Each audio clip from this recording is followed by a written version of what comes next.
Assalamualaikum warahmatullahi wabarakatuh. Alhamdulillahirabbil alamin wa bihi nasta'inu ala umuri dunya wa din wa ala alihi washabihi ajmain amma ba'd. Yang terhormat Dr. Gian Sugiana Sugara MPD Kon selaku dosen pengampu mata kuliah teori konseling dan psikoterapi KPR. Saya Anissa Nur Abdulyani dari kelas BK4C. Di sini saya akan memaparkan mengenai teori konseling sumber daya dari kelompok 10.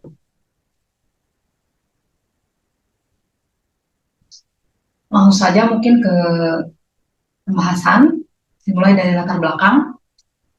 Resort terapi ini adalah teknik pengembangan ego state terapi dari Gordon Emerson.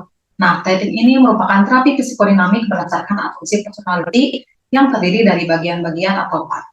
Nah, satu resort ini di dalam diri kita atau yang disebut ego state adalah kombinasi dari akson dan dendrit yang tumbuh dan menciptakan fisiologi resort state yang menjadi personality part. Proses melakukan bantuan terhadap siswa, guru atau konselor dapat melakukan bimbingan klasikal, konseling individu, konseling kelompok, dan bimbingan kelompok. Nah, dalam konseling-konseling tersebut bisa dilakukan dengan berbagai macam pendekatan teori. Nah, diantaranya adalah dengan menggunakan teori konseling sumber daya ini, atau yang lebih dikenal dengan teori konseling ego state. Nah, ego state terapi ini merupakan teori konseling yang bertujuan untuk melepaskan dan mengatasi konflik ego state yang terjadi. Nah, istilah ego state ini bukanlah yang pertama kali, karena istilah ego state pertama kali muncul dan diperkenalkan oleh pakar psikoanalisis, yaitu Sigmund Freud. Nah, konsep psikoanalisis menjelaskan bahwa dinamika kepribadian individu terdiri dari 3 komponen, yakni yang pertama itu ada ide, yaitu dorongan biologis, lalu ego, dorongan sosial, lalu superego, yaitu dorongan moral. Nah, tetapi konsep ego state ini berbeda dengan ego state dan superego dalam psikoanalisis. Nah, menurut Barabas dan Watkins, mengungkapkan bahwa orang yang pertama kali memperkenalkan istilah ego state adalah Paul Federn, seorang psikoterapis yang belajar psikoanalisis langsung pada Freud. Nah, Federn ini berpendapat bahwa kepribadian seorang ini terdiri dari bagian-bagian atau part dan disebut ego state. Nah, ketika si individu melakukan dan merasakannya, maka ini disebut dengan ego identity. Nah, selanjutnya Eduardo Weiss yang merupakan murid dari Federn ini mendalami konsep ego state dalam kepribadian. Nah, tetapi baik Federn maupun Weiss ini tidak menggunakan konsep ego state dalam proses terapinya dan masih menggunakan psikoanalisis dalam melakukan konseling dan terapi. Nah, seorang psikolog berkebangsaan Amerika ini yang bernama John yang belajar psikoanalisis dari Weiss ini mengembangkan konsep ego state menjadi lebih mudah dipahami. Watkins menggunakan konsep ego state dalam terapi dan melakukan eksperimen menggunakan kondisi trans. Nah, berbicara langsung pada bagian kepribadian yang bermasalah dan berhasil membantu korban-korban trauma pada masa Perang Dunia Kedua. Nah, konsep ego state juga digunakan dalam pendekatan transaksional analisis terapi. Akan tetapi, istilah ego state yang dipaparkan oleh Eric berbeda dengan ego state yang dipaparkan oleh John dan oleh Helen. Ego state dalam transaksional merupakan konsep komunikasi interaksional bagian diri yang terdiri dari 3, yaitu ego state anak, ego state dewasa, dan ego state orang tua. Nah, sementara dalam konsep konseling ego state ini jumlah ego state tidak terhitung karena ego state ini merupakan bagian dari kepribadian yang memiliki kondisi perasaan yang setara, logika, keterampilan, dan terus berkembang. Nah, selanjutnya masuk ke konsep konseling ego state. Nah, asumsi dasar dari konseling ego state ini adalah bahwa manusia ini memiliki keadaan ego masing-masing, keadaan egonya masing-masing. Nah, keadaan ego ini adalah kesadaran seorang tentang aku di dalam dirinya sendiri. Manusia masing-masing mengalami keadaan egonya sendiri dalam situasi-situasi khusus yang dibentuk melalui pengalaman dalam hidup atau melalui pikiran yang dirasakannya saat ini. Nah, manusia dalam hal itu memiliki keadaan ego yang lebih dari satu atau bermacam-macam.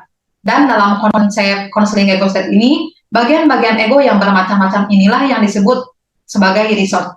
Nah, pada praktiknya akan digunakan sebagai fasilitas yang akan membantu individu dalam menyelesaikan permasalahannya. Nah, ego state ini merupakan kesadaran kita akan aku di dalam diri kita sendiri. Nah, kita masing-masing mengalami ego state kita dari keadaan spesial kita sendiri, terbentuk melalui pengalaman kita, pikiran tentang apa yang dirasakan sekarang juga. Nah, kita ini memiliki lebih dari suatu keadaan ego yang terdiri dari keluarga atau bagian-bagian dari ego state. Nah, terapi ego state ini adalah terapi psikodinamik yang didasarkan pada asumsi bahwa kepribadian terdiri dari bagian-bagiannya. Nah, dalam bagian kepribadian terapi, ego state ini disebut dengan discovery. Menurut Dian Sugiana Sugara pada tahun 2014 ini mengungkapkan bahwa setiap kali kita berbicara, saya seperti ini nih orangnya, atau ada bagian dalam diri saya yang membuat saya itu merasa sangat tidak tenang. Nah, maka itulah yang disebut oleh ego state. Nah, ego state ini itu merupakan suatu bagian dari sekumpulan kelompok yang mempunyai keadaan atau kondisi emosi yang setara, yang dibedakan berdasarkan tugas khusus, perasaan, mood, dan fungsi mental. Nah, di mana kesadaran diasumsikan sebagai identitas dari orang tersebut. Nah, setiap ego state ini memiliki potensi untuk konflik dan melakukan sabotase diri. Fenomena ini dapat kita lihat pada seorang yang mengalami pasca trauma atau mengalami trauma. Nah, misalkan korban trauma itu akibat kekerasan seksual, ada bagian yang dalam dirinya itu berkata, saya ini itu ingin merasa bebas dari rasa bersalah saya dan ingin menjalani hidup seperti hal biasanya. Namun, di sisi lain, dia juga berkata bahwasanya saya itu sekarang kayak merasa saya itu insecure gitu, kayak misal saya itu sudah tidak merasa suci lagi atau saya itu sangat kurang gitu. Nah, di sini terjadi ada konflik ego state di mana si ego state ini itu merasa bersalah, tumbuh dan berkembang diakibatkan dari perasaan luka yang dalam karena trauma tersebut.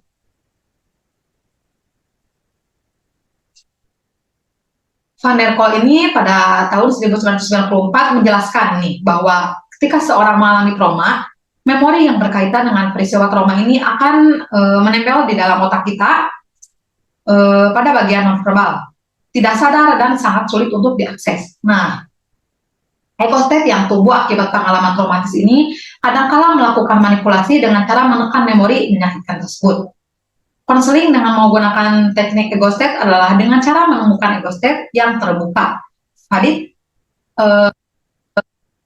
akibat trauma kemudian mencari ego state yang lainnya yang dapat menenangkan atau membantunya sehingga menjadi lebih produktif dan saling melindungi. Nah, di sini ada 3 poin. Kita mulai dari perkembangan ego state. Ego state ini itu tercipta karena terjadinya suatu pengalaman yang berulang-ulang dari sebuah tindakan yang menjadikan sebuah ego state dalam diri kita. Nah, contohnya itu misal ada seorang anak yang ditegur di kelasnya oleh gurunya dan mengatakannya bahwasanya dirinya itu bodoh. Nah, kemudian peristiwanya yang seperti itu diulang-ulang dan menjadi bagian dalam dirinya gitu. Lalu ego state tersebut terbentuk oleh umpan balik yang positif dan pengalaman yang berulang-ulang serta mengandung sifat fisiologis. Nah, si ego state ini menjadi eksekutif ketika si individu mengalami situasi sebagai respon terhadap situasi. Nah, seorang individu dalam kondisi intelektual mungkin menunjukkan sedikit emosi, sementara individu dalam state anaknya itu merasa rapuh dan dapat menunjukkan banyak emosi. Ego state mengembangkan strategi dengan berbagai cara. Nah, poin kedua itu ada sensory experience memory. Nah, dalam sensory ini, pemahaman yang dihasilkan ketika sebuah resource state berbicara dari identitas state lain atau introject dan kemudian merefleksikan pengalaman itu. Lalu misalnya nih, seorang pasien ini mungkin berbicara dengan introject orang lain di kursi kosong. Nah, pindah ke kursi itu dan balas sebagai introject. Nah, ketika si individu kembali ke kursi mereka sendiri, mereka membawa pengalaman sensori yang mereka miliki saat berbicara dari identitas introject. Nah, memori pengalaman sensorik ini memungkinkan tingkat pemahaman bahwa penyelidikan intelektual ini tidak dapat dicapai. Selanjutnya di poin ketiga, inner strength. Nah, mempunyai nama yang berbeda untuk setiap orang. Ada banyak menamakan sebagai higher self atau inner self atau spiritual self dan lain sebagainya juga gitu ya Mas. Nah, konselor ini tidak diperkenankan memberi nama kepada seorang ego state khususnya inner self. Biarkan si resource state ini eh, menyebut dirinya sendiri gitu tanpa kita namai. Nah, untuk memunculkan inner strength ini menjadikan eksekutif adalah dengan bertanya, saya ingin berbicara kepada bagian yang lebih dekat dengan sang pencipta atau hubungannya dekat dengan sang pencipta atau sifat bijaksananya. Menurut Arif dalam Sugara tahun 2018. Selanjutnya, kita masuk ke konsep dasar. Selanjutnya, Emerson 2010 menjelaskan ada 4 kondisi ego state yang ada dalam diri kita.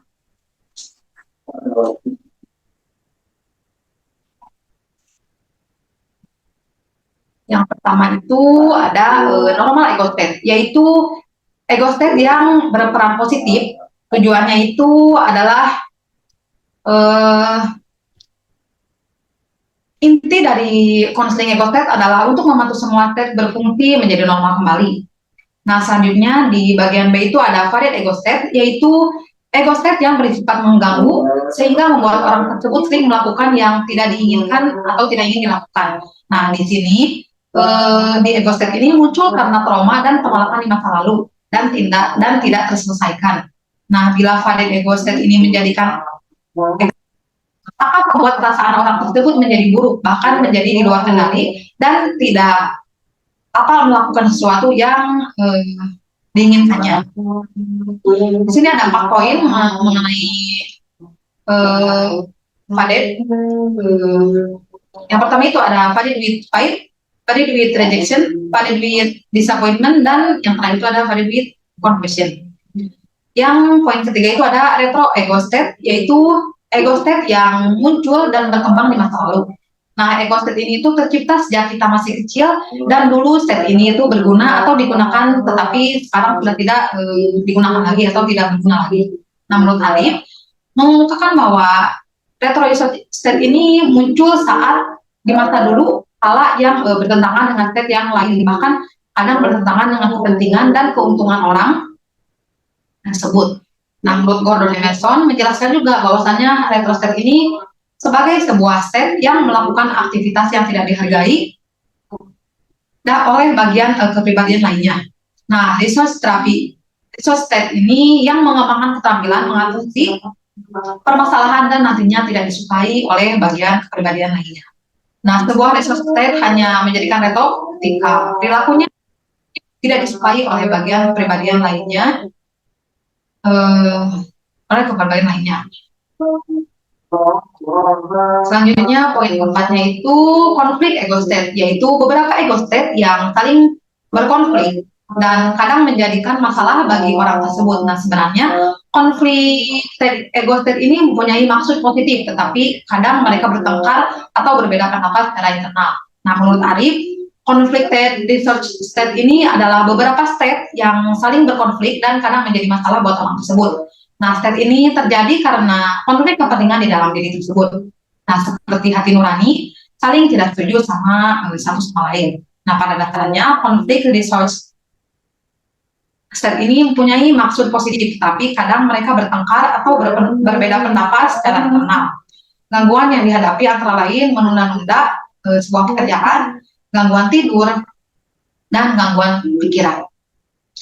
Nah, selanjutnya ada dissonance state. Nah, di sini mengemukakan dissonance itu merupakan sebuah state yang salah muncul gitu. State ini itu tidak menyukai bahwa dia itu harus muncul ke permukaan dan dia itu merasa bahwasannya itu adalah bukan tugasnya gitu. Dan dia sangat suka digantikan oleh bagian dalam dirinya gitu. Seperti ketika mau presentasi di depan umum, tiba-tiba kita itu merasa tidak pede gitu yang awalnya. Wih, saya berani-berani saja nih ke depan, tapi pas udah sampai ke atas suka paling yang sering kita rasakan itu demam panggung gitu. Jadi demam panggung, jadi tidak pede. Atau saat mau menulis tiba-tiba kita itu kayak merasa jadi malas gitu. Nah, gangguan yang dihadapi antara lain itu frustasi juga, terus tidak mempunyai kemampuan menunjukkan diri, terus mental yang menghalangi untuk menulis, juga punya keadaan yang buruk gitu, atau tidak mau berolahraga gitu.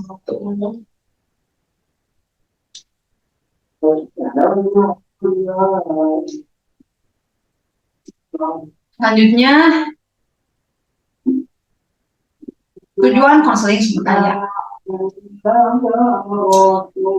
Tujuan konseling ini adalah membuat ego state yang pada ini retro dan konflik menjadi ego state yang sangat normal. Nah, sehingga si individu ini terbebas dari sabotase diri dan mendapatkan kebahagiaan dalam hidupnya menurut waktu dan berpas pada terus.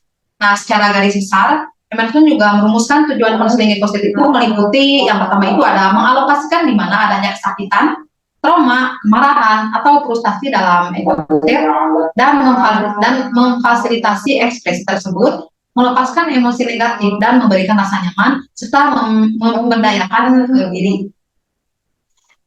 Poin kedua itu memfasilitasi fungsi komunikasi di antara ego state.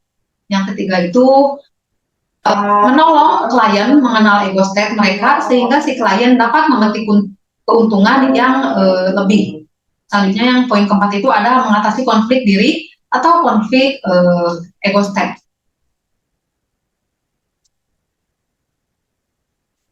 Nah, selanjutnya kita masuk ke fungsi dan peran terapis. Nah, di sini konselor juga harus memahami kondisi alami ego state berdasarkan pada fungsinya. Nah, Emerson menjelaskan ada 4 kondisi ego state dalam diri kita. Di antaranya itu ada normal ego state, yaitu ego state yang berperan positif, yang tujuannya itu tujuan intinya dari konseling ego state adalah untuk membantu semua state berfungsi menjadi normal kembali. Nah, yang kedua itu ada varied ego state, yaitu ego state yang bersifat mengganggu sehingga membuat orang tersebut itu sering melakukan yang tidak ingin dilakukan gitu. Nah, seperti halnya tadi sudah disebutkan, di sini mungkin saya akan memaparkan mengenai varied tersebut. Varied with fear ini karakteristiknya itu varied itu penakut gitu, muncul dari adanya perasaan takut atau khawatir yang tidak diinginkan. Gangguan yang terkait dengan variability pain ini adalah sleep terror dan nightmares, lalu fobia, lalu panik, terus dan kondisi patologis lainnya. Nah, yang kedua itu ada variability rejection. Di karakteristik ini yaitu mengalami penolakan gitu. Nah, terjadi ini karena merasa ditolak oleh lingkungan atau perasaan yang tidak sangat layak gitu, tidak dicintai dan tidak diterima. Nah, gangguan yang ditimbulkan adalah sosial fobia, juga business fobia. Selanjutnya, yang poin ketiga itu ada varied with disappointment. Nah, di sini itu karakteristiknya itu sering itu begitu kecewa terhadap kondisi yang sangat dialami. Sehingga secara tidak langsung membuat mengalami state lainnya itu muncul dan membuat menjadi hidup positif. Gangguan yang muncul adalah depresi, menyalahkan kondisi hubungan, serta perasaan saat kehilangan. Selanjutnya, poin yang terakhir itu ada apparent confusion. Nah, di sini itu adalah orang yang selalu berpikiran terus-menerus, bahkan otaknya itu tidak tenang gitu, atau bisa disebut juga dengan saat merasa bingung gitu. Nah, selalu berpikir juga terus-menerus dan mengganggu otaknya.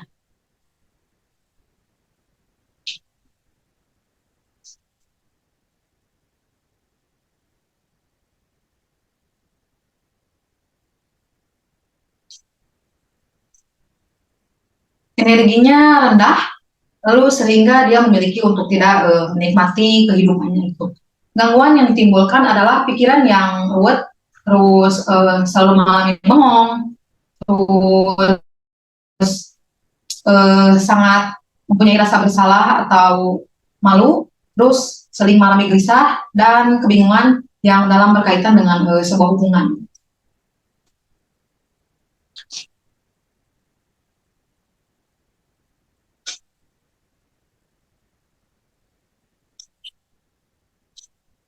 Selanjutnya kita masuk ke teknik-teknik teori konseling ego state juga ya gitu. Terdapat dua teknik yang sering digunakan dalam konseling ego state menurut Emerson. Di antaranya itu yang pertama itu ada konseling ego state tanpa menggunakan kondisi trans. Nah, teknik yang pertama itu ada teknik kursi kosong.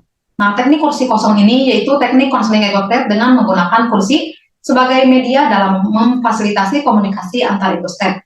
Nah, teknik ini itu sangat cocok bagi individu yang kurang bisa melakukan imajinasi karena dengan menggunakan kursi kosong, seorang ini akan terbantu dengan akses ego state atau pemetaan yang ada dalam dirinya gitu. Nah, di dalam ini itu merupakan perkembangan dari gestalt terapi, yaitu yang membedakannya itu adalah selama sesi konseling, ego state ini kursi yang dibutuhkan sekitar 5 atau 10 kursi gitu. Nah, tujuan dari kursi kosong ini adalah sebagai manifestasi dari ego state individu agar dapat berkomunikasi dan mengubah pada retro atau ego state ini menjadi normal ego state. Lalu yang poin keduanya itu ada teknik percakapan. Nah, teknik yaitu teknik percakapan ini adalah teknik terapi ego state yang dilakukan selayaknya percakapan yang seperti biasa kita lakukan gitu. Di teknik ini sangat membantu sebagai persiapan melakukan resistance leading, yakni teknik untuk mencari sebuah permasalahan gitu. Teknik percakapan hampir sama dengan teknik kursi kosong. Yang membedakannya itu adalah di sini itu kita tidak mencari akar permasalahan dalam sebuah konseling. Namun di sini itu kita fokus pada komunikasi antar ego state yang terluka dan mencari ego state perlindungan. Gitu. Lalu konseling ego state dengan menggunakan kondisi trans yang tadi kan tidak menggunakan kondisi trans, yang sekarang itu konseling ego state dengan menggunakan kondisi trans. Nah, trans ini adalah suatu keadaan fokus, tenang, dan rileks sehingga dapat mencerna sebuah informasi atau sugesti yang masuk ke dalam sebuah pikiran, ke dalam pikiran. Nah, korban yang mengalami gangguan stres pasca trauma dan gangguan stres akut memiliki kemampuan untuk kondisi trans yang sangat tinggi dibanding dengan orang-orang yang merasakan atau orang-orang biasa gitu. Nah, melalui trans ini konselor dapat secara efektif memanggil dan memisahkan ego state yang terluka serta melakukan proses pelepasan sebuah emosi. Nah, kondisi trans ini merupakan bagian terpenting dalam satu sesi konseling ketika kita menggunakan konseling ego state. Nah, kondisi trans ini digunakan untuk mencari akar permasalahan yang menjadikan sebuah permasalahan untuk si klien tersebut gitu. Nah, Emerson mengemukakan bahwasanya dalam kasus kemarahan, kondisi trans ini digunakan untuk mencari ego yang terluka, kemudian melakukan pelepasan emosi tersebut melalui ekspresi terhadap ego state yang negatif, yaitu dengan cara melakukan regresi atau kembali kepada memori masa lalu yang menjadikan pemicu kemarahan, kemudian melakukan rekonstruksi yang positif terhadap peristiwa tersebut. Nah, Barakas juga mengemukakan bahwasanya juga ada beberapa langkah-langkah memaparkan sebuah langkah-langkah dalam sesi konseling ego state itu dengan menggunakan trust yang bisa dilakukan oleh konselor saat kita melakukan konseling teori ini. Di antaranya itu, yang pertama itu ada melakukan induksi secara tidak langsung kepada konseli untuk memasuki kondisi trans. Nah, di sini si konseling ini dibantu untuk mengingat kembali memori masa lalu yang menjadi pemicu marah dengan melakukan proses regresi. Nah, Emerson mengemukakan bahwasanya untuk menghindari konseling yang akid trans, konselor ini dapat menggunakan teknik induksi secara tidak langsung dan teknik resistance bridging sebagai teknik regresi permisif di mana si konseling ini tidak tahu sedang dalam kondisi trans. Selanjutnya, si konselor ini melakukan proses ekspresi terhadap ego state yang negatif. Nah, ketika proses ekspresi dilakukan, konselor ini membantu konseli untuk melepaskan dan meluapkan seluruh emosi yang tersimpan di dalam pikiran bawah sadar. Lalu pada tahap akhir ini adalah melakukan penanganan nilai, yakni proses komunikasi antara ego state, di mana si ego state ini terluka ini dibantu oleh ego state yang lebih dewasa. Nah, selanjutnya di sini ada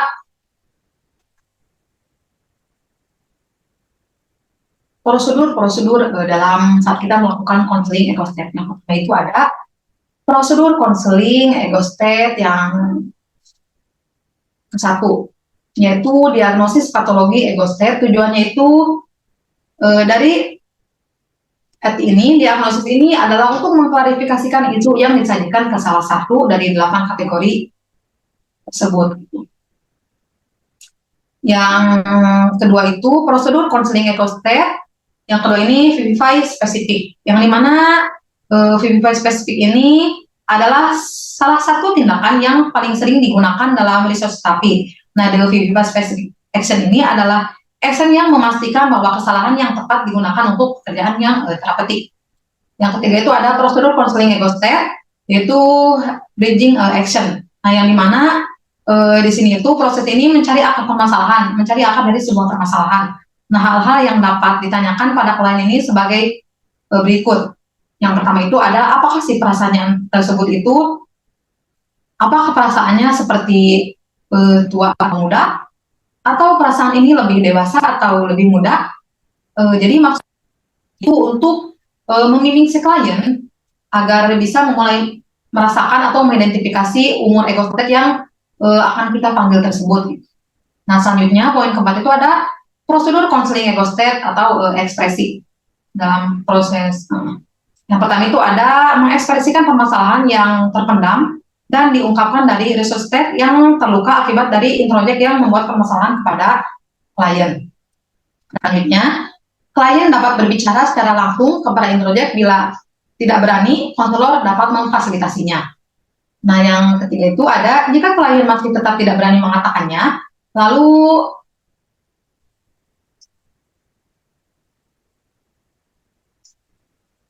kita dapat membuatnya sebesar 1 atau 2 inci, atau sampai hati-hati jangan sampai terinjak gitu.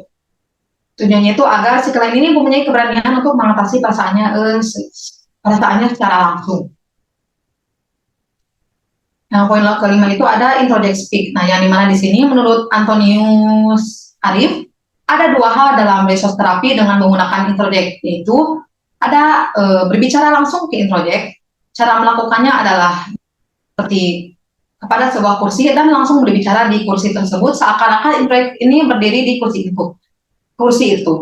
Nah, bila ternyata klien tidak berani mengatakan secara langsung perasaannya, maka di sini konselor itu dapat membantu klien dengan contoh. Saat si klien itu berkata, saya itu tidak berani mengatakannya Pak, karena ayah saya galak sekali. Maka di sini konselor meminta klien mengatakan, keluarkan gitu, jadi sebuah unek-unek kepada si konselor tersebut terlebih dahulu gitu. Lalu si klien akan berkata, ya bapak saya itu galak sekali dan suka memukul saya. Lalu saya itu sangat tidak suka akan sikap dari bapak saya itu. Lalu konselor itu mengatakan, bapak kamu tidak boleh begitu, anak bapak itu tidak suka dengan bapak karena bapak galak dan suka memukul. Ini dikatakan dengan mengekspresikan dari perkataan tersebut atau bisa kita katakan dengan nada yang sangat keras. Selanjutnya ada berbicara sebagai introject. Nah, cara melakukannya itu adalah kita meminta klien seakan-akan menjadi diri sebagai introject. Nah, cara melakukannya itu adalah kita meminta si klien seakan-akan menjadi diri introject, dan introject itu bisa berfungsi untuk memastikan jadi mereka sendiri yang mengetahui isi pikiran introject yang positif atau menjadi introject yang selama ini menjadi masalah dengan klien kita. Nah, keenam itu adalah prosedur konseling ego state removal.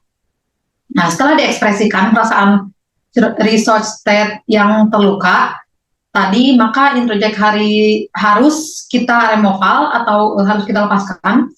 Ada 2 proses yang dapat dianjurkan oleh konselor. Yang pertama itu ada, bila itu adalah orang lain atau sesuatu, cara melepaskannya kita tanyakan dulu pada si klien, apakah mau ditendang atau ditiup, atau mungkin mau diambil pakai tangan lalu dibuang. Nah, bila itu orang tua kita dapat menggunakan teknik forgiveness atau teknik memaafkan dengan cara ego state terapi. Nah, selanjutnya poin ketujuh ada prosedur counseling ego state real life. Nah, cara melakukan prosedur ini kita ambil si ego state yang lain yang lebih dewasa atau yang lebih mau mengasuh kepada resource state yang bermasalah. Nah, jika si resource state ini yang dewasa ini tidak muncul sama sekali, maka kita dapat memanggil inner strength setelah selesai resource state pada ini yang sudah menjadi lebih positif tersebut digunakan namanya. Jadi itu ada prosedur counseling ego state resource. Nah, di sini di prosedur yang ke-8 ini adalah tindakan yang langsung terdiri dari hanya 2 bagian. Yang tadi ada sebuah pertanyaan diajukan untuk menentukan bagaimana si konselor itu menginginkan pengalaman saat ini atau aktivitas yang baik secara internal maupun eksternal. Nah, tindakan VIVA spesifik digunakan untuk mencari dan memberi nama si resource yang dapat diberikan kepada konselor. Nah, selanjutnya kesempatan itu ada prosedur counseling ego state dan child introject action. Nah, di sini membantu si resource state ini untuk mendapatkan pemahaman yang lebih baik mengenai dinamika yang ada di antara dan orang lain. Nah, dengan mengalami duduk di kursi orang lain dan kembali ke kursi mereka sendiri. Nah, si konselor dapat memiliki pengalaman katarsis yang dapat membantu mereka mengatasi kebingungan, rasa bersalah, atau kesalahan. Di poin ke-10 itu ada prosedur counseling ego state retro state negotiation. Nah, di retro state di sini si retro state ini melakukan perilaku yang tidak disukai oleh state lainnya. Ada 2 tipe retro state. Yang pertama itu ada retro state asli dan retro avoiding. Nah, negosiasi retro state ini dapat dilakukan segera dengan retro state original, namun sebelum menggunakan kegiatan ini dengan retro avoiding state ini adalah orang-orang yang melakukan semua perilaku menghindari seperti kecanduan, OCD, belanja kompulsif, dan hal lainnya. Lalu di poin ke-11 itu ada prosedur counseling ego state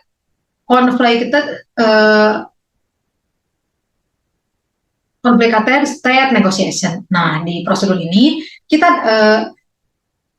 dapat tidak setuju mana yang akan keluar, kayak misal state kerja atau state istirahat, state tidur atau state berpikir. Nah, atau 2 resource state ini dapat tidak menyetujui keputusan utama dalam keputusan utama. Gitu. Ada 10 langkah untuk negosiasi konflik. Di antaranya itu, yang pertama itu ada mulailah dengan 2 kursi saling berhadapan bersama pasien di salah satu dari kursi.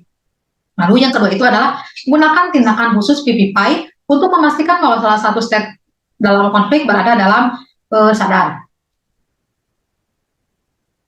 Lalu poin ketiga itu ada gunakan nama resource state ini yang diterima dari VIVA specific action dan tanyakan bagaimana rasanya tentang ada dalam konteks negara.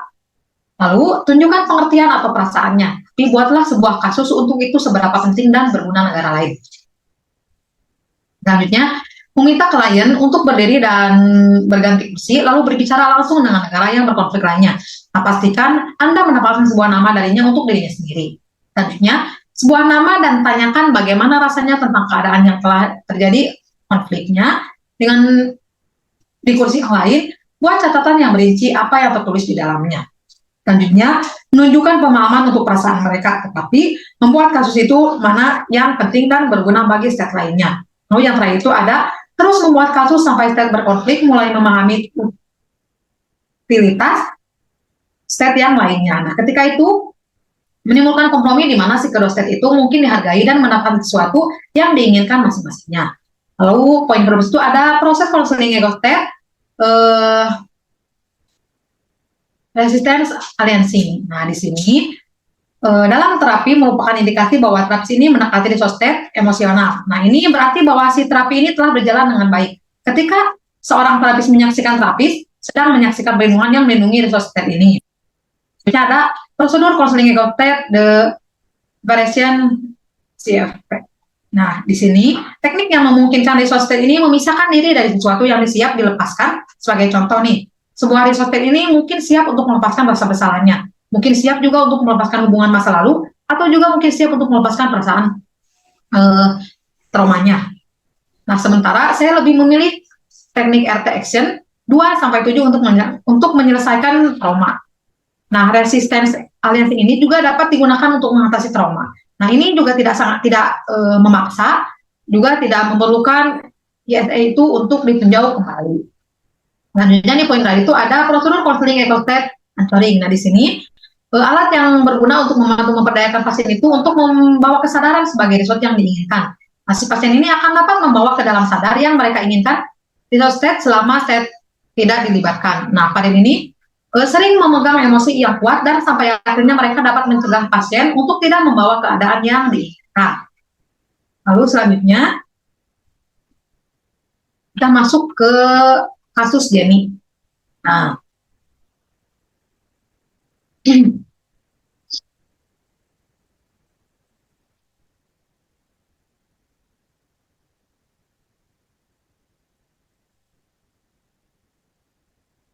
sini tuh Jenny itu adalah seorang laki-laki yang berusia 24 tahun, yaitu pengangguran dan mengikuti sesi konseling itu karena memiliki beberapa permasalahan yang sangat mengganggunya. Nah, masalah pertama itu adalah dia merasa depresi dan frustasi dengan hidupnya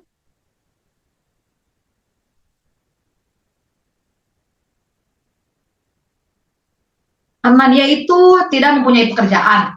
Pernah dia kuliah, akan tetapi tidak tamat karena tidak serius dan banyak bolos sehingga dia itu di drop out oleh pihak kampusnya. Dia itu merasa hidupnya itu sudah tidak berarti dan tidak memiliki tujuan hidup yang sangat jelas gitu. Dia mengatakan dalam dirinya itu bahwasanya dia itu tidak layak untuk hidup bahagia seperti orang lain.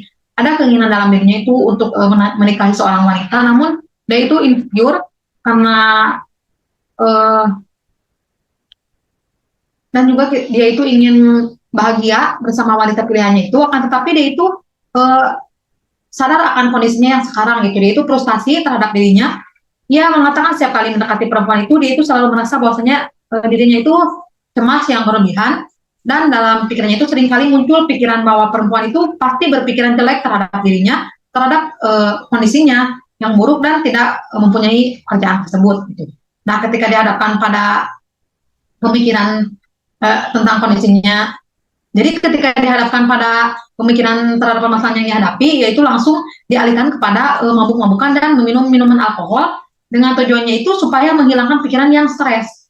Nah, tetapi kadangkala ia berpikir juga untuk melakukan bunuh diri agar terbebas dari tekanan yang ia rasakan atau terbebas dari pikiran-pikiran yang muncul pada dirinya.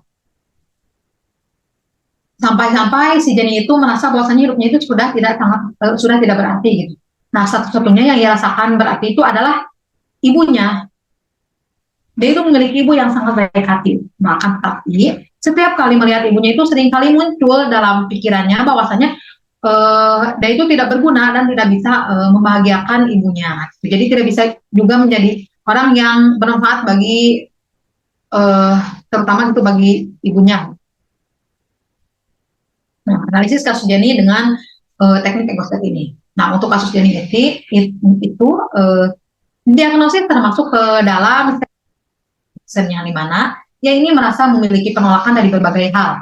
Nah, salah satunya itu adalah di DO dari kampusnya. Juga ia mulai merasa tidak memiliki harga diri dalam kasus. Nah, tidak punya harga diri gitu. Nah, dalam kasus Jenny, ia merasakan bahwasanya dia itu tidak layak hidup bahagia. Namun ia juga menginginkan untuk menikah dengan seorang wanita pilihannya. Namun di sisi lain juga, di sisi lain dalam diri Jenny, ia merasa takut jika yang ada dipikirkan wanita pilihannya adalah buruk mengenai dirinya gitu, sehingga dia itu berpikir akan nada penolakan yang sama dari orang yang dicintainya gitu. Nah, ketika Jenny dihadapkan pada pemikiran tersebut, ia mengalihkan pemikirannya dengan ke hal mabuk-mabukan dan minum alkohol untuk mengalihkan stres yang ada di dalam pikirannya gitu. Dan terkadang juga si Jenny itu berpikir untuk bunuh diri. Selain itu, Jenny juga merasakan berarti ketika tidak merasa berarti ketika mengingat bahwasanya dia itu memiliki ibu satu-satunya yang sangat baik kepada dia. Namun muncul perasaannya juga bahwasanya dia itu tidak akan mampu membahagiakan ibunya. Pada rejection ini terjadi karena merasa ditolak oleh lingkungan atau perasaan tidak layak, juga tidak dicintai, dan merasa tidak diterima gitu. Gangguan yang ditimbulkan adalah sosial fobia dan ini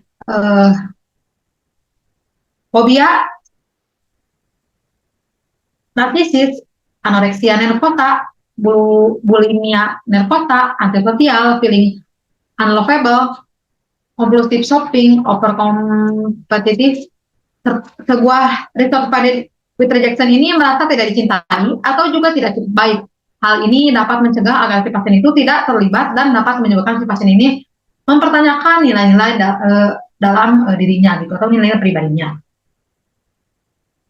Nah, rancangan penanganan untuk si Jenny itu di dalam teknik ego step ini adalah yang pertama itu kita bisa melakukan bullying report dengan baik. Nah, karena ini hal yang patut diperhatikan. Lalu VV5 spesifik dengan bertanya, Jenny, apakah melihat persib di kampus saat itu? Bagaimana dosen Jenny memperhatikan Jenny? Bagaimana tepatnya situasi pada saat itu?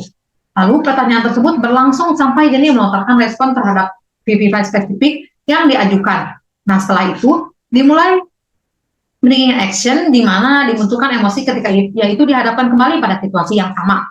Lalu setelah itu adanya expression Bita dengan pernyataan, Jenny, bagaimana persisnya perasaan kamu pada saat mengalami kejadian tersebut? Lalu Jenny juga akan diarahkan untuk mengekspresikan perasaan-perasaan yang dia rasakan. Sehingga perasaan negatif yang ada dalam dirinya itu akan dapat kita munculkan. Kemudian dilanjut dengan introjeksi, yaitu dengan memainkan peran bahwa yaitu melibatkan ibunya karena rasa bersalah dan dosennya karena membuat ia di DO. Di sana bermain peran sampai CJ itu membuat nama yang kuat untuk dirinya. Setelah itu, removal penghapusan atau proses melakukan bimbingan dengan mengarahkan si konseling untuk meyakini bahwa dirinya itu mampu dan keadaan atau lingkungan sekitar itu yang menjatuhkannya itu adalah hal sebuah yang kecil gitu. Kemudian studi lab itu untuk membantu si Jenny di keadaan tidak berdaya oleh Jenny yang memiliki potensi yang amat baik atau pengarahan ego state negatif dengan cara mencari ego state yang lebih dewasa. Lalu kemudian di find resource yaitu resource state Jenny. Dan terakhir, image check untuk mengecek resource state Jenny agar tidak kembali ke masa yang ya dikatakan bahwasanya dia itu tidak berdaya dan dia itu merasa depresi.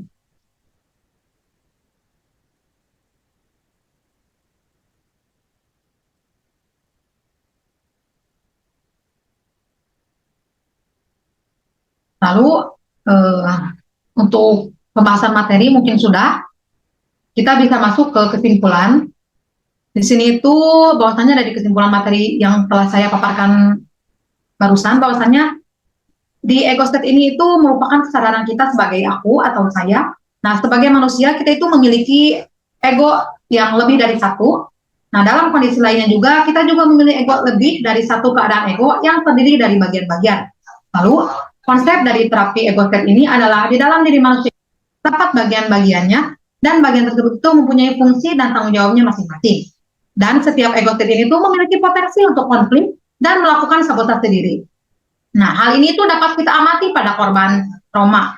Ego state juga memiliki 5 kondisi alami, yaitu normal ego state, parade ego state, retro ego state, conflict ego state, juga yang terakhir itu ada dissonance state. Nah, tujuan teori counseling ego state ini adalah untuk membuat ego state parade ini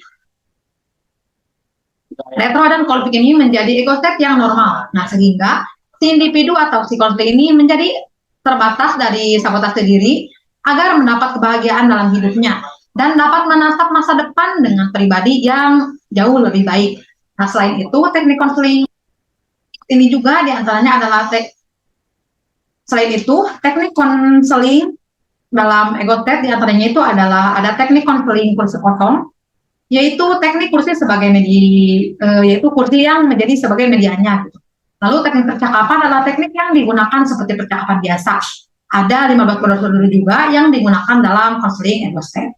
Nah, mungkin untuk pembahasan dari ego state ini sampai sini, dan mohon maaf mungkin apabila ada kekurangan dan kesalahan. Wabillahi taufiq wal hidayah. Wassalamualaikum warahmatullahi wabarakatuh.